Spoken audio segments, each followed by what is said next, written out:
Hello, I'm David Chaston with 90 at 9, brought to you by interest.co.nz. This week, get everything you need to know in 90 seconds at 9 o'clock with news China's retail economy is about to grow larger than the US retail economy. But first, the closely watched Chicago PMI came in lower than expected and lower than for October. But it is still expanding at a good level, just at a slower rate. And the November update to the Dallas Fed factory survey shows that Texas factory activity expanded in November for the sixth consecutive month, but at a markedly slower pace too. There were sharp falls in output growth and new orders. US pending home sales were expected to have risen slightly in October from September, but in fact they fell. This may mean the expansion of the housing market activity may be topping out. And Canadian building permits slumped in October, down 14%, but that's after a record jump the prior month. And China is reporting even better PMIs for November, with their factory sector expanding well and their services picking up the pace faster. China remains the global COVID engine of growth on which world trade seems to be based.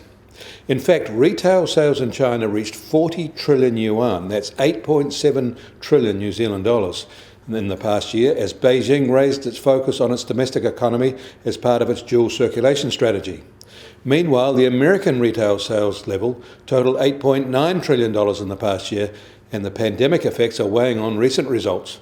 Very soon, the Chinese consumer will outrank the American consumer on the global stage. And as part of that shift, world food prices are rising sharply, especially grain prices. Chinese demand is taking the blame, and food security is China's Achilles heel. China's continued rise isn't smooth, however. Yesterday, their central bank had to inject 200 billion yuan, that's 43 billion New Zealand dollars, into their banking system to try and calm some of the instability being caused by their high-profile bond default issues by SOEs. US Treasury 10-year yield will start today, little change at 0.84%, and the price of gold is down $4 today at $1,784 an ounce. Oil prices are also a little lower at $45 a barrel in the US, while the international price is just under $47.50 a barrel. And the Kiwi dollar has stayed high, but eased slightly to 70.1 US cents this morning. Against the Australian dollar, we're marginally firm at 95.4 Australian cents, and against the euro, we're also holding at 58.7 euro cents. That means our trade-weighted index will start today at 72.6.